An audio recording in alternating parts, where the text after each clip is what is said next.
विपक्ष कहता है कि ईडी, सीबीआई, आईटी, सारे के सारे इदारे जो हैं, इलेक्शन कमीशन को भी जोड़ते हैं वो, कि सारे इदारों पर बीजेपी हावी है और लेवल प्लेइंग फील्ड है ही नहीं।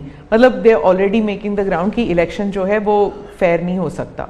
इसमें एक भी कानून मेरी सरकार ने नहीं बनाया, चाहे ईडी हो, सीबीआई हो, चाहे इलेक्शन कमीशन। ऊपर से हमने तो इलेक्शन कमीशन में सुधार किए हैं। आज इलेक्शन कमीशन बनता है तो ऑपोजिशन भी उसमें होता है। पहले तो प्रधानमंत्री एक फाइल पे साइन करके इलेक्शन कमीशन बना देता था, और जो उनके परिवार के साथ निकट जुड़े थे ऐसे ऐसे लोग इलेक्शन कमिश्नर बने थे। ऐसे लोग इलेक्शन कमिश्नर बने थे जो वहां से निकलने के बाद राज्यसभा के मेंबर बने, उनकी सरकार के मिनिस्टर बने। ऐसे इलेक्शन कमिश्नर बने थे जो कांग्रेस के बाद में कैंडिडेट बने, और इसलिए हम उस लेवल पे प्ले नहीं कर सकते। तो हमारा लेवल प्ले फील्ड हो ही नहीं सकता, हम ऐसे बन ही नहीं सकते। हम अच्छे रास्ते पर जाना चाहते हैं, हम उस रास्ते पर जाना नहीं चाहते। दूसरी बात है, आखिर ईडी सीबीआई कैसे बनी? ईडी वगैरह का आप देखेंगे या इलेक्शन कमीशन का अपने एक कहावत है, नाच न जाने आंगन टेढ़ा। और इसलिए कभी ईवीएम का बहाना निकालेंगे, कभी मूलतः पराजय के लिए वो कुछ रीजनिंग अभी से सेट करने में लगे हैं ताकि पराजय उनके खाते में न चढ़ जाए। वो कह रहे हैं लड़े कैसे आप? या तो ऑपोजिशन लीडर्स को जेल में डाल रहे हैं, या फिर अगर वो आपकी पार्टी में आ गए तो सारे पाप धुल गए। कितने ऑपोजिशन लीडर जेल में हैं? कोई मुझे बताए। और क्या यही ऑपोजिशन लीडर उनके सरकार चलाते थे? या जेल का डर है? हाँ, डर तो पाप का होता है जी, ईमानदार को क्या डर होता है? मेरे यहां भी तो उन्होंने मेरे होम मिनिस्टर सबको जेल में डाल दिया था। दूसरा, ईडी की बात करते हैं। आप गुजरात के बारे में कह रहे हैं जब आप मुख्यमंत्री? हाँ, मैं मुख्यमंत्री था। अच्छा, जो ईडी की बात करते हैं, ईडी ने जितने केसेस किए ना, उसमें से सिर्फ, देश को समझना, सिर्फ 3% ही पॉलिटिकल लोग इन्वॉल्व है जिन पर एक केस हुए हैं। 97% जिनका राजनीति से कोई लेना देना नहीं, ऐसे लोगों को हुआ है जो कोई ड्रग माफिया है, कुछ अफसर हैं जो करप्शन करते हैं, कुछ अफसर हैं जो बेनामी संपत्ति बना के बैठे हुए हैं। 97% केस उन पर हुए हैं, जेलों में वो लोग गए हैं। अच्छा, मजा देखिए, ईडी एक स्वतंत्र संस्था को काम कर देना चाहिए, नहीं करने देना चाहिए? बनाई क्यों भाई? 2014 से पहले ये संपत्ति अटैच करने का ईडी को अधिकार है। 2014 से पहले उन्होंने सिर्फ 5,000 करोड़ रुपए की संपत्ति अटैच की।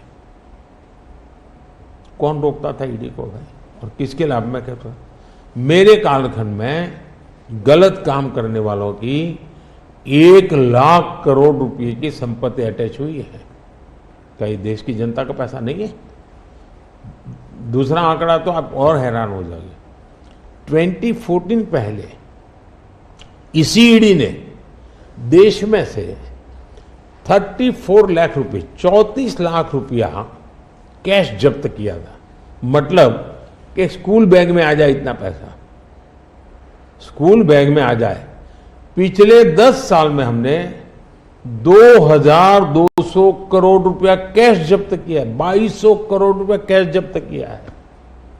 कहाँ 34 लाख, कहाँ 2,200 करोड़? 34 लाख रुपया एक बैग में आ जाता है, 2,200 करोड़ रुपया सिर्फ करना है तो वो हाथी का छोटा सा ट्रक आता है ना, 70 ट्रक लगेंगे तब जाकर के इतना रुपया हमने ईडी ने हमारे यहाँ हमारे कालखंड में। इसका मतलब ये है कि ईडी सही काम कर रही है, कैश पकड़ा है भाई, लोग पकड़े नहीं, कैश भी पकड़ा है। और मेरा ये कमिटमेंट है जी, मैं ये कन्विंस हूं कि भ्रष्टाचार ने देश को तबाह करके रखा है। हमें देश में से भ्रष्टाचार के खिलाफ लड़ाई लड़नी चाहिए पूरी ताकत से लड़नी चाहिए और ये मेरा व्यक्तिगत रूप से मेरा ये कन्विक्शन बना हुआ है। एक सवाल आर्थिक इशू पर है कि जब इलॉन मस्क भारत आने वाले हैं और वो जब आपसे अमेरिका में मिले थे तो उन्होंने कहा था वो आपके प्रशंसक हैं, he is a fan of yours. क्या हम भारत में टेस्ला कार, स्टारलिंक ये सब देखेंगे? और इससे जुड़ा एक सवाल था कि क्या जब ऐसे कंपनीज भारत में आएंगे तो क्या नौकरियां बढ़ेंगी? क्योंकि बहुत से लोग चाहते हैं कि, और थोड़ा भय भी है कि जब ये इंटरनेशनल कंपनीज भारत आएंगी तो क्या भारत में नौकरियां होंगी, नहीं होंगी? इन दोनों पर पूछना चाहती हूँ मैं। देखिए, पहली बात है, एलन मस्क मोदी के प्रशंसक है, वो अपनी जगह पे है, मूलतः वो भारत के प्रशंसक है। और मैं अभी उनको मिला ऐसा नहीं, मैं 2015 में उनकी फैक्ट्री देखने गया था, वो कहीं बाहर थे, तो स्पेशली अपने सारे कार्यक्रम कैंसिल करके वो वापस आए, मुझे सब चीज़ें खुद ने अपनी फैक्ट्री में दिखाई और उनका विजन क्या है वो मैं उनसे समझा। मैं अभी गया तो दोबारा भी उनसे मिला था और अभी वो भारत आने वाले भी हैं। देखिए, भारत में पिछले 10 साल में दुनिया भर से हर क्षेत्र में पूंजी निवेश हो रहा है। अब हमारा ईवी मार्केट, इलेक्ट्रिक व्हीकल का मार्केट कितना बड़ा बना है, आपको जानकर के हैरानी होगी कि कितना बदलाव आया है, लोग पकड़ नहीं पाते। 2014-15 में हमारे देश में 2000 इलेक्ट्रिक व्हीकल थे, 2000 बिके थे। 14-15 में 2000 इलेक्ट्रिक व्हीकल बिके थे। 2023-24 में 12 लाख इलेक्ट्रिक व्हीकल बिके हैं। कहा 2000 का 12 लाख। इसका मतलब इतना बड़ा चार्जिंग स्टेशन का नेटवर्क बना है, पर्यावरण को बहुत बड़ी मदद मिली है। यानी एक प्रकार से, और उसको लेकर के हमने आप एक पॉलिसी का रूप दिया है। हमने दुनिया को कहा कि भाई भारत बहुत तेजी से ईवी पे जा रहा है, मैन्युफैक्चरिंग करना चाहते वो आना चाहे आइए। इतना ही नहीं, मैं चाहता हूं हिंदुस्तान में निवेश आना चाहिए, क्योंकि भारत में वो चीजें जिसमें भले पैसा किसी का भी लगा हो, पसीना मेरे देश का लगना चाहिए, उसके अंदर सुगंध मेरे देश की मिट्टी की आनी चाहिए, ताकि मेरे देश के नौजवानों को रोजगार मिले। और मैं उसके लिए, आप देखिए, गूगल उसका बड़ा काम यहाँ कर रहा है, सैमसंग यहाँ पर आया, एप्पल बहुत बड़ी मात्रा में यहाँ पर आया। हमारे यहाँ बड़ोदरा के अंदर एयरक्राफ्ट मैन्युफैक्चरिंग के लिए काम शुरू हुआ, सेमीकंडक्टर के लिए अभी तो ताइवान के एक लीडर का बड़ा अच्छा बयान भी आया।